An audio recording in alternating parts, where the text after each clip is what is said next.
तो के रूप में मैं आऊंगा। बोला और एक वर मांगो। तो भगवान शतरूपा को बोला कि तुमने भी तपस्या किया, तुमने वर मांगो। शतरूपा स्वामी जो मांगा उसी में ही मैं प्रसन्न हूँ, दूसरा कुछ मुझे वर नहीं चाहिए। फिर भी मेरे प्रसन्न के लिए फिर मनु महाराज को पूछा और एक आप वर मांग लीजिए। तभी उन्होंने ये वर मांगा था कि हे प्रभु, जब ही हमारा शरीर जाए आपके विरह के कारण ही मेरा शरीर चले जाए। तो बोला अरे मनु महाराज तुम वर मांग रहे हो कि साप मांग रहे हो? तो तभी कहते हैं हे प्रभु, आपकी जब भी आनंद में जीव रहते हैं तभी तो आपको याद आते हैं, लेकिन दुख के टाइम में आपका याद नहीं आता। इसलिए मैं चाहता हूँ कि मेरे जब भी शरीर जो छूटे आपके विरह से छूटे। इसीलिए आप जानते हैं दशरथ महाराज जब भी शरीर जब भी छोड़ते हैं, राम के विरह में शरीर छोड़ा, वो एक कारण है। दूसरा एक कारण है श्रवण कुमार ने सांप दिया था, अंध माता पिता का जो श्रवण कुमार को जो बाण मार दिया था दशरथ महाराज, उसके कारण भी, उस विरह के कारण भी उसको शरीर छोड़ना पड़ा। सब कुछ हो गया आपका प्रभु, काम हो गया और क्या बाकी है कर लीजिए। पहला पानी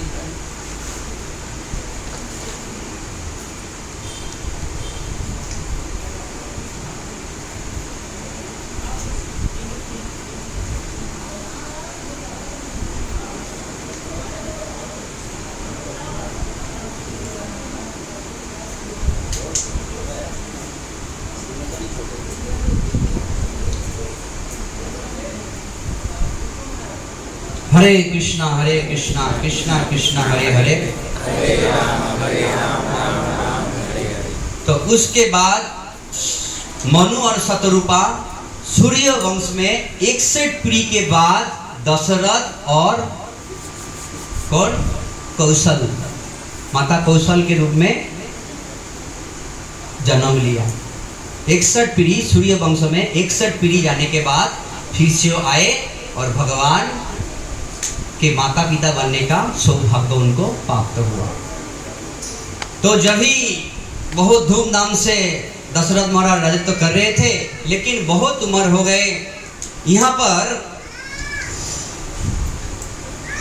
वशिष्ठ मुनि के पत्नी जो है, क्या नाम है उनका, अरुंधति। अरुंधति जी कहते हैं वशिष्ठ मुनि को कि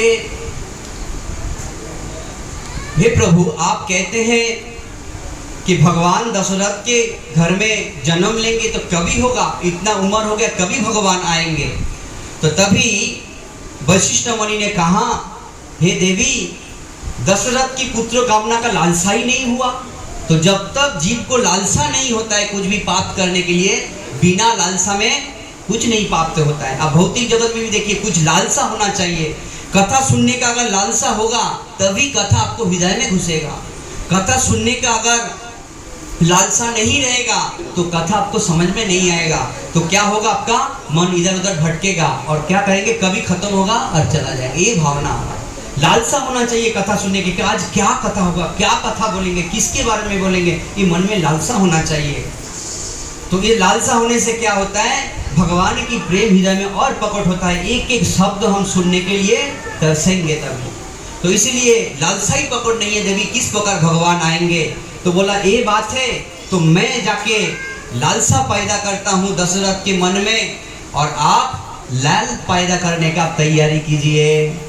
तो एक दिन वशिष्ठ मुनि के पूछ के और अरुंधति जी, वशिष्ठ मुनि के एक पोता था जिसका नाम था पराशर मुनि। पराशर मुनि कौन है, व्यासदेव की पिता पराशर मुनि, तभी छोटा था।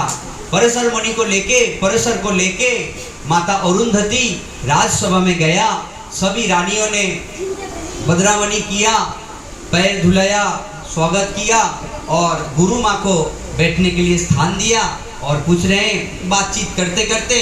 और वो जो छोटा सा जो पारस था, पराशर मुनि जो थे छोटा थे, तो माता अरुंधति ने एक चिमटी लगा दिया शरीर में और चिमटी लगाने से रोना शुरू हो गया। तो अभी पराशर रोने लगा तभी दशरथ भी थे, रानियां भी थे, क्योंकि तभी गुरु महाराज और गुरु माता आते हैं, मतलब वो लोग किधर जाते नहीं, सब साथ में बैठ के शोभन करते हैं। तो ये क्यों रो रहे हैं, क्या कारण है, रोता क्यों है आपका पोता, कहिए। बोला नहीं नहीं कुछ नहीं। बोलिए क्यों रोता है। क्योंकि राम राज्य में ऐसे थे तभी के जमाने में, कोई किसी दुखी में नहीं थे। छोटा बच्चा भी अगर क्यों रोता है उसका भी सुना जाता था। वो क्यों रो रहे हैं तभी पूछ रहे हैं, तभी उन्होंने नहीं छोड़ दीजिए ना। तभी अरुंधति ने कहा कि इसलिए रो रहे हैं कि मेरा अभी इस वंश में कोई आपका वंशधर नहीं है, तो मेरा आगे जाके पुरोहित का काम कैसे होगा, वंश कैसे चलेगा।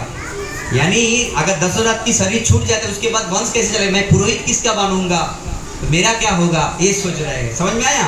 तो इसीलिए तभी दशरथ जी सोच में पड़ गए और उस दिन रात भर सोया नहीं और नहीं सो के सोच रहे कि मेरे कारण मेरे पुत्र नहीं हो, इसके कारण मेरे जजमान के पोता रो रहे हैं। इसीलिए क्या किया, तभी क्या कर रहे हैं, एक बार भूपति मन माही बैग्लानी मोरे सुत नाही। एक बार भूपति दशरथ जी किसके पास गए, वशिष्ठ मुनि के गुरु के पास गए और ग्लानी मोरे सुत नहीं, मेरे पुत्र नहीं है, इस प्रकार विलाप करे है। गुरु विहे गाहु तरु महिपाला चरण लागी करी विनय विशाला। और चरण में जाके दशरथ जी पड़ गए और विनती कर रहे हैं गुरु महाराज को, निज सुख दुख सब गुरानी सुनाई है, कही वैशिष्ट बहुविधि समझाई। तो निजो सुख दुख के बारे में सब कुछ दशरथ जी ने कहा कि मेरे पुत्र नहीं है, इतना उम्र हो गया, चौथापन में मैं आ गया। सुख दुख समझाने के बाद वैशिष्ट कह रहे, वही विधि समझा के क्या कह रहे हैं, धरो धीर होई सुत चारी। आप धीर धरिए, आपके 4 सुत का जन्म होगा, 4 पुत्र का जन्म होगा। त्रिभुवन विधित भगवत भयहारी। अरे त्रिभुवन को पावन करेंगे, असुरों को नाश करेंगे और संतों का अभय प्रदान करेंगे। फिर क्या करे, सिंगिरी सी वैशिष्ठ बुलावा, पुत्र कामो शुभ यज्ञ करवाया। और वैशिष्ठ ने आज्ञा दिया कि आप सिंगी ऋषि को बुलाइए। सिंगी ऋषि कौन सा यज्ञ करेंगे, पुत्र कामेष्टि, जो कोई पुत्र कामना के लिए यज्ञ करेंगे, आप उसको बुलाइए। जो वैश क्या फिर भगवती सही मुनि आहुति जो दीना, पकड़ अग्नि चारु करोलीना। और यज्ञ कराया और यज्ञ करने के बाद यज्ञ भगवान प्रसन्न होके क्या लेके आया, जो वही खीर, सोने के पात्र। वाल्मीकि रामायण में लिखा है पात्र जो था वो सोने का था और उसके ऊपर ढाकुन का जो चांदी के थे, इतना बड़ा पात्र था। और खीर लेके यज्ञ भगवान प्रकट हुए हैं। और खीर लेके अभी देखिए यज्ञ कौन कर रहे हैं, दशरथ महाराज कर रहे हैं, जजमान बन के बैठे हैं। लेकिन यज्ञ भगवान खीर किसको दे रहे, वैशिष्ठ मुनि को दे रहे, गुरु को दे रहे। क्यों, क्योंकि यज्ञ भगवान कह रहे, जो वैशिष्ट किछु हृदय विचारा, सकल काजुभा सिद्ध तुम्हारा। तो यज्ञ भगवान कह रहे हैं, हे वैशिष्ठ मुनि, जो कुछ आप हृदय में विराज सोच रहे हैं, विचार कर रहे हैं, सकल काज आपका पूर्ण होगा आपका। क्यों, दशरथ जी को खीर क्यों नहीं दिया। दशरथ जी को अगर देते थे तो दशरथ जी ऐसा राम चाहते थे कि अयोध्या का ही कल्याण हो, और वैशिष्ठ मुनि को हाथ में खीर दिया तो वैशिष्ठ मुनि क्या, इस जगत का कल्याण करने वाला राम को चाहिए, ऐसा मन का भाव था। तो फिर क्या किया, वो देने के बाद 4 पहला उनको उस खीर को 2 भाग किया। 2 भाग करने के बाद एक आधा भाग माता कैकेयी को दिया और दूसरा भाग जो है, दूसरा भाग कौशल्य को एक भाग दिया और एक भाग राग दिया, वो हाथ में भी कोई कौशल्य के हाथ में दिया, लेकिन कौशल्य माता ने क्या किया, इसका आधा उसके आधा लेके फिर सुमित्रा माता को दिया। और सुमित्रा माता जैसे ही इस तीनों रानी को बढ़ दिया, और बढ़ने के बाद जब ही ग्रहण कर रहे हैं, उसी समय सुमित्रा माता का जो पत्र का जो खीर है, एक कौवा आके उसको छीन के लेके गए। और कौवा लेके जाके कहां पर गए, वो जहां पर अंजनी, जो माता अंजनी, जो हनुमान जी के माँ अंजनी पर्वत में तपस्या कर रहे थे हनुमान जी की प्राप्ति के लिए, उसी समय पवन देव ने एक झोंका लगाया और उस कौवा ने खीर का पात्र छोड़ दिया। और पवन देव ने कहा, हे अंजनी माता, इस खीर को आप ग्रहण कीजिए, आप जैसे योग्य पुत्र का कामना करें उसी पुत्र का आपको प्राप्ति होगा। फिर यहाँ पर सुमित्रा माता के हाथ में खीर नहीं है, तभी उन्होंने क्या किया, माता कैकेयी और माता कौशल्य ने दोनों मिलकर थोड़ा सा खीर दिया और उन्होंने खीर पाया। और खीर पाने के बाद तभी उन्होंने फैसला किया माता सुमित्रा ने कि हे दीदी, अगर मेरा 2 पुत्रों का जन्म होगा तो आप मेरे 2 पुत्रों को आपके दोनों पुत्रों के सेवा में मैं लगा दूंगा। तो फिर क्या किया, और इसी प्रकार होने लगा।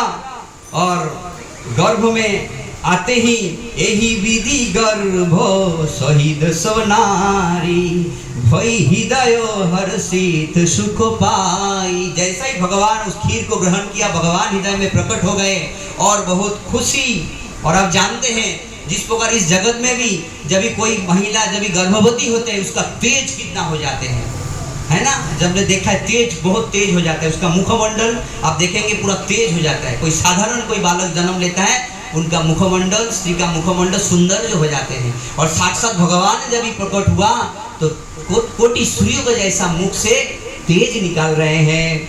और मंदिर महु सब राजहिरानी, शोभाशील तेज की खानी, और शोभा पा रहे तेज की खानी निकल रहे।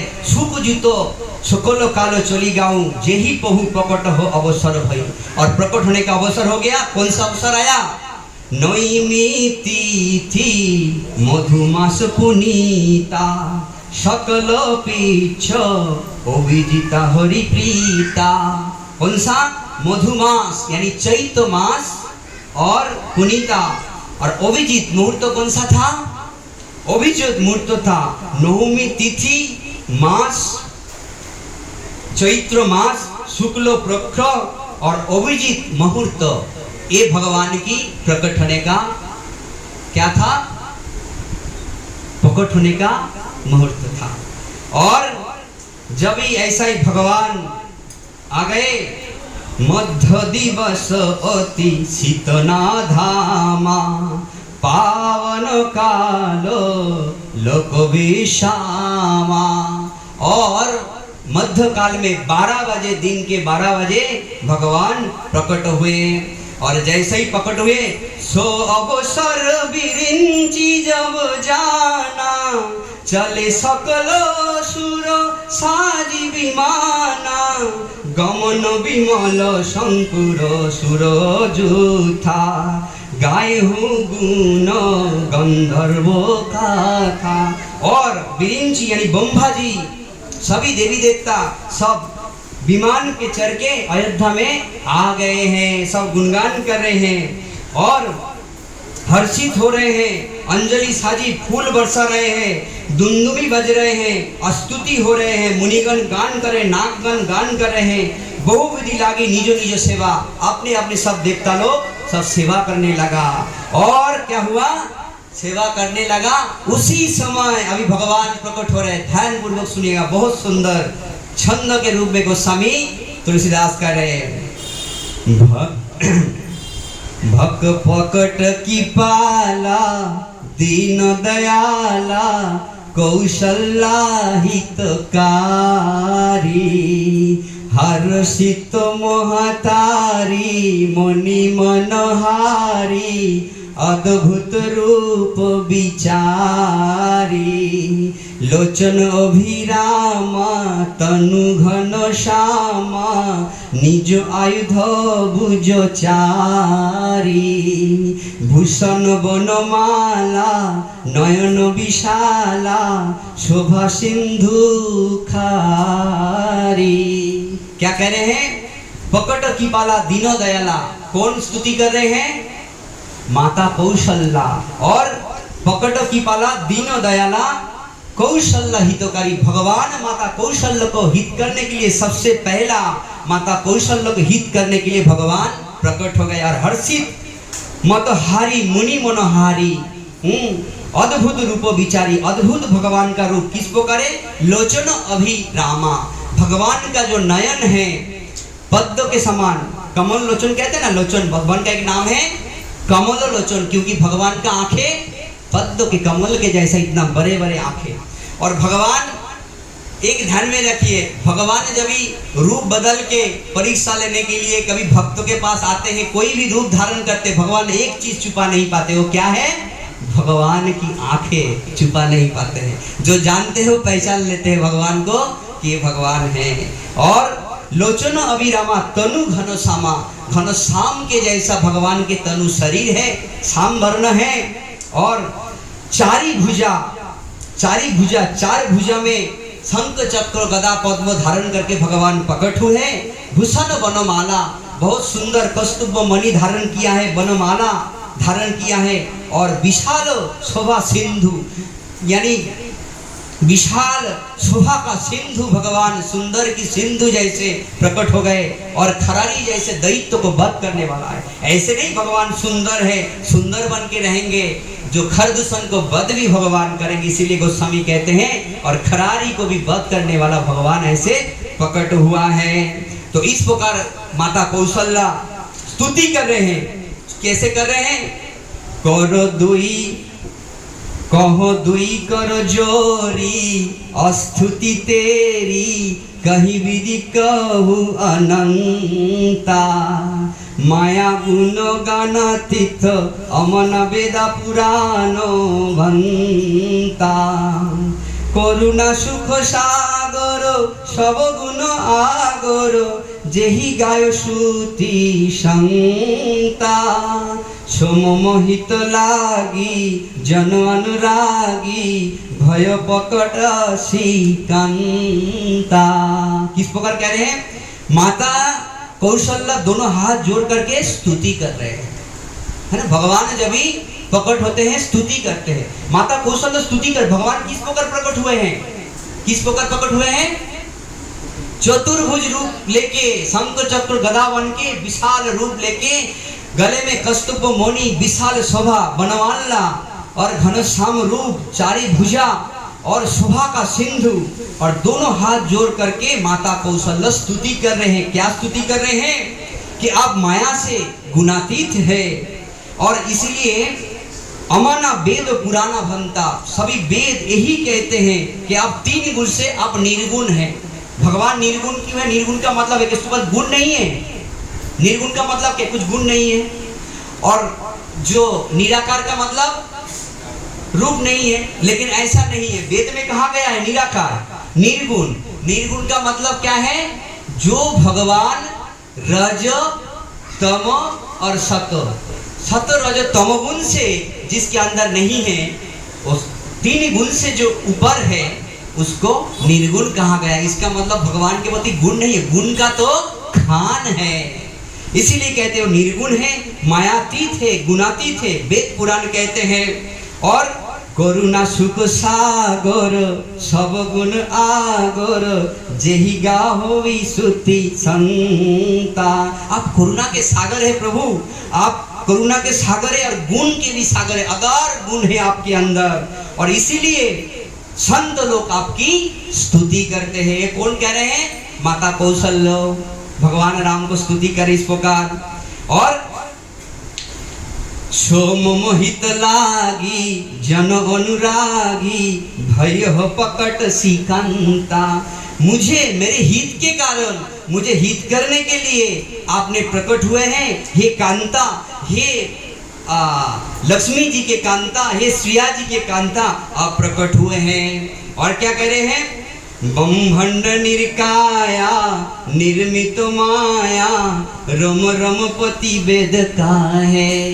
कि वही माता कौशल्य को विश्वास नहीं हो रहे, वही जो भगवान की इस रोमकूप से अनंत कटी ब्रह्मांड का प्रकट होते हैं, वही मम उदर सबवासी यह उपहासी सुनत धीर मोती स्थिर नहीं रहे। मुझे विश्वास नहीं है, मम उरो मेरे उर में वही अखिल ब्रह्मांड के नायक, जो ब्रह्मांड उनके लोमकूप से ब्रह्मांड निर्माण होते, ऐसे ब्रह्मांड के धाम मम उर शोबासी जो मेरे इस गर्भ में था। अगर इस बात को कोई सुनेंगे, धीर व्यक्ति उपहासी उपहास करेंगे, धीर व्यक्ति भी वो स्थिर नहीं रह सकते हैं कि ऐसे ब्रह्मांड के नायक और क्या करेंगे? कौशल्य के माता के गर्भ में इस प्रकार प्रकट हुए हैं। फिर उपजा जब गाना प्रभु मुस्काना चरित बहुत विधि की न चाहा। फिर क्या कह रहे हैं?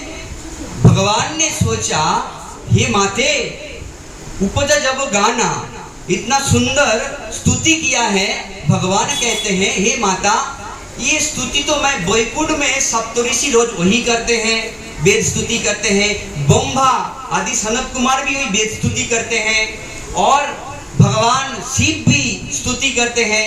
हर दिन वैकुंठ में स्तुति मैं सुनता हूँ, लेकिन मैं जो अभी जो अयोध्या में जो आए हूँ, मैं स्तुति सुनने के लिए नहीं आया हूँ। मैं किसके लिए आया हूँ?